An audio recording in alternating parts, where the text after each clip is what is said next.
these 3 enemies in the last minute and put just regular humans in it, it just wouldn't fit. It wouldn't fit into the story, and it just would have. It would not make sense. And also here, this guy. Hold on, there's art there. These were original Splicer over here. Yeah, early Splicer concept art.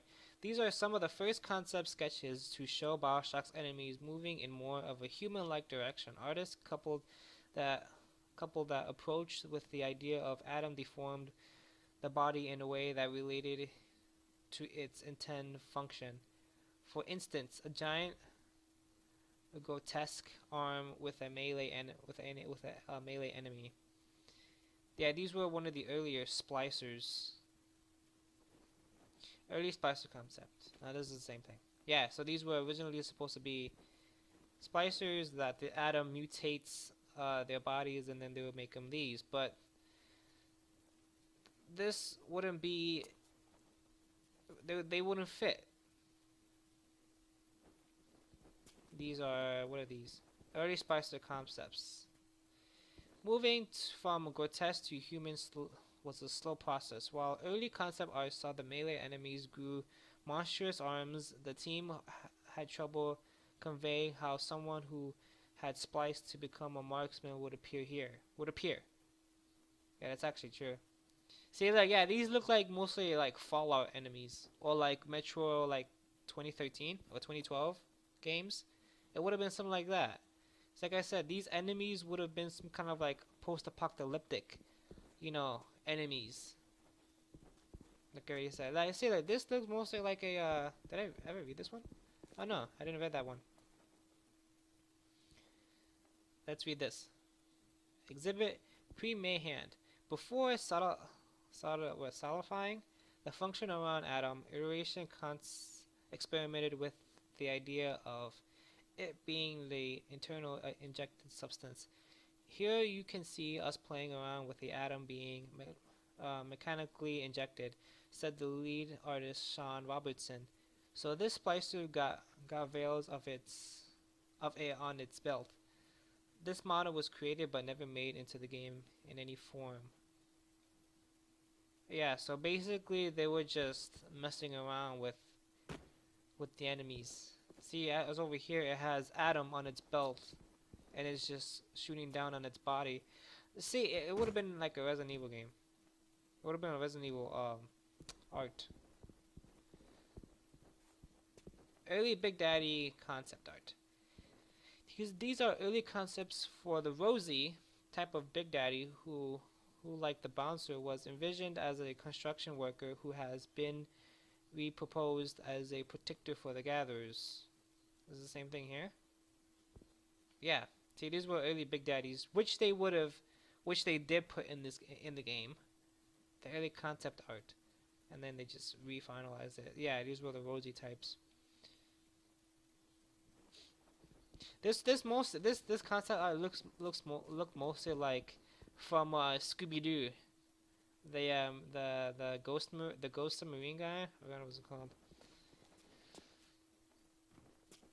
Fleet Hall concept art. This early concept for Sander Cohen's Fleet Hall was created after level building had begun, when the designer realized that they found having difficult conceptualizing the theater space. It was one of the earliest spaces built for Bioshock, and many of the assets used in this museum can come from that area.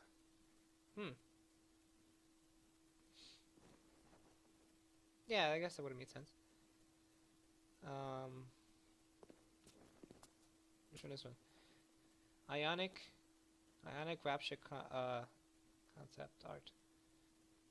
I wonder where was that from? This was the first image that really captured all of the visual elements that made Bioshock. Bioshock. Saying that twice.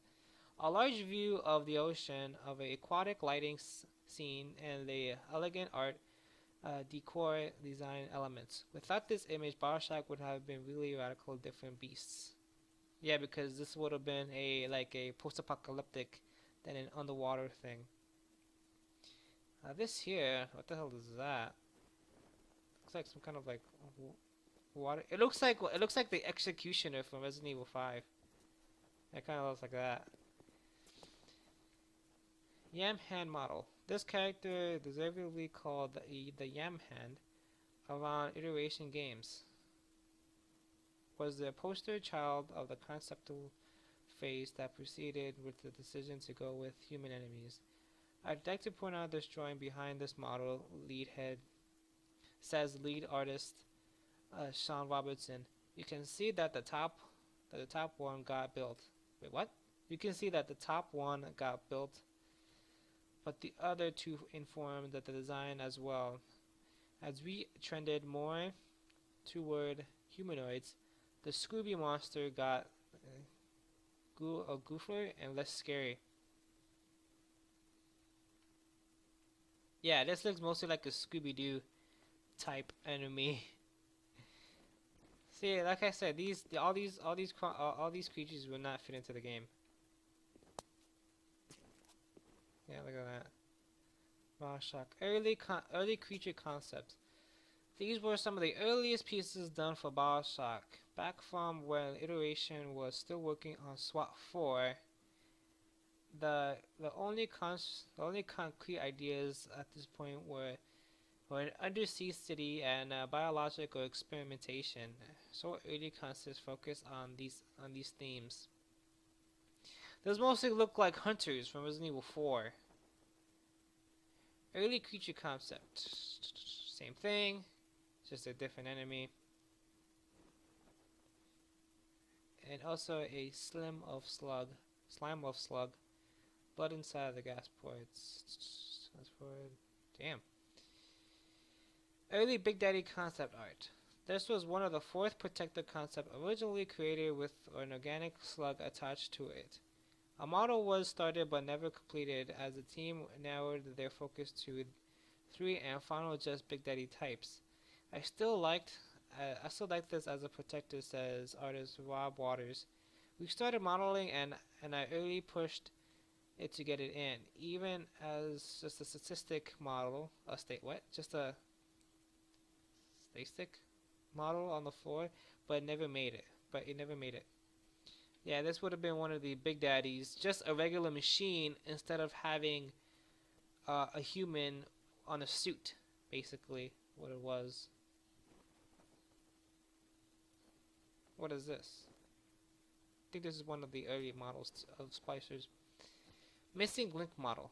This character is essentially the missing link between the grotesque early design of the human splicers that appeared in Bioshock. This is the last bad model that we did before moving on to what actually went into the shipping game, says the lead artist Sean Robertson. After playing with him for a while, that's kind of weird. We just said, why don't we use humans instead? I always thought that these were Scooby-Doo monsters because they were inhuman and evoke empathy. Yeah, he finally got the idea. All these characters, he finally realized that. Look at this. It mostly just looks like something out of Scooby-Doo or something out of Resident Evil. It really does. I don't know why. It just does. Look at that. It mostly just looks like something from Resident Evil or something from Scooby Doo. That's what would have made this game a lot more better if they just start putting humans and not mutating them instead of having all these creatures here. And there's one more, two more. Subway concept. This is a concept art sketch deprecating what would later become Submarine Bay, and an early switch uses a point scene from Atlas. Oh yeah, this would have been the one when Atlas tried to get to the submarine to his family, quote unquote, but it exploded. This would have been the early one, but they sort of scratched that. Big Daddy concept art. This is an early concept art depicting a Big Daddy bursting through the wall, which inspired the audio log in the Big Daddy training grounds area about the rogue Big Daddy. The player then encountered him at the end of the level. Yeah, this would have been the one that we just did when you're almost there towards the end until a Big Daddy bursts out the wall. That would have been cool. Which they actually did that. So we already did everything in here. Alright, if you actually look up, is there hanging sea life? Not as much of cut concept as an Easter egg for observation museum visitors. These these sea creatures can be seen swimming past to the players if you doing the birthright ride down the Raptures in Bioshock opening sequence. Yeah, this would have been the creatures you would have saw when entering Rapture. Yeah, with the squid and then the big giant whale that's right there. Yeah, with the big giant whale that's right there. But yeah, thank God. I'm gonna give my final moments here because we've really gone through all the concept arts. Like I said, thank God they did not put all these creatures into Bioshock because it would not make any sense. These characters, all these character models would not fit into the game. This Bioshock would have been more of a zombie game if they would have put these characters in it. It would have. It would have been more of a, like I said, a post-apocalyptic or like a zombie type game, and that would not fit into the setting of an underwater sea, of an underwater city into it. It would not fit into it. It would have been such a mess. It would have been really such a mess. And putting the big daddies there, and putting big daddies with the enemies here, it just wouldn't make any sense. It would just been all mixed up. Like, why would you have a underwater city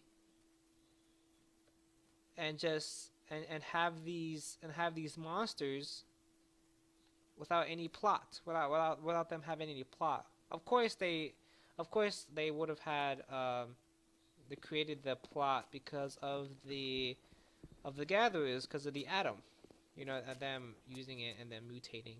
But mutating them like these, that having mutating them like them that have, you know, equipment on their backs.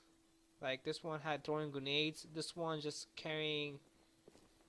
This one just carrying, you know, hooks. You know, that one carrying a shotgun, and that one, yeah, that one's a melee weapon, so that's kind of different. And this one just carrying a submachine gun. Like I said, that don't want to make any sense. This one looks like a tyrant. You know the tyrant for Resident Evil? It looks just like it. And this one looks just like a Resident Evil 5 game, the Mungie Executioner.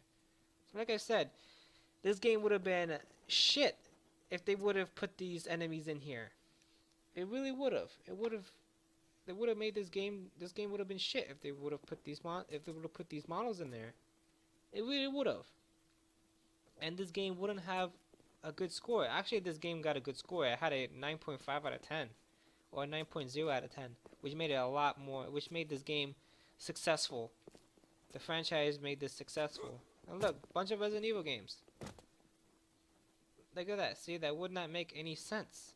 Having these monsters and having having like dead human corpses lying around throughout the game, that just wouldn't make any sense. And having these big daddies there would not make any sense. And then the critics, they would have gotten bad scores and horrible, you know, views from the critics. It would have actually. So thank God they decided to put humans in here in this game than these creatures, like I already said, and not mutating the creatures.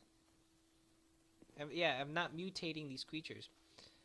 Yeah, no, actually, I'm not mutating like the humans, like those over there, like having like horrible mutations and stuff. It would not. So, and oh yeah, and also having like and also having like the power ups, like the plasmids and the gene tonics, and also wouldn't make sense having it wouldn't make sense putting them in there with your character, because if they would have had that, then wouldn't it mutate you, like you player, like it would have mutated the character too, and it wouldn't make any sense. Like, why would you have Adam in you when you like the main character you play, why would you have Adam in you and not mutate? Wouldn't you just mutate just like the rest of these guys? That's some of the things that they worked. That was some of the things that they realized was it just wouldn't make any sense. They would have mutated, like your character would have mutated like all these guys. And thank God this game did not. Thank God the developers did not fuck up on this game and not putting Scooby Doo characters and Resident Evil characters on just a non-apocalyptic, you know, setting or game like this. So thank God they didn't do that. So let's quit. Now that I've did my rambling on this game, but it was just. But thank God, this is one thing I've liked. Thank God to the developers of Bioshock, which is 2K, showed their mistakes. That's one thing I've liked. Oh man, they would have been. Like we would have all said, man, that looks horrible. And thank God I didn't put that in the game. If they would have put all the monsters in the game, this game would have been shit. But it was kind of cool that they showed their mistakes and look, this is what we were originally supposed to put, but we said no. And then we would, and then us the players would have gave feedback to it. It's like, yeah, I think I didn't put that in the game because it would not fit the story, or it would not fit the setting at all whatsoever. So thank God they put that there, which is actually pretty cool, which I really liked a lot. So yeah, that's my rambling, and this is Bioshock. Great game, love it. Buy it. I suggest it, even though I'm not sponsored for it. But yeah, if this doesn't save, I'll just retry again. But yeah, this has been Sgtkiller, and I'll see you guys on the next one.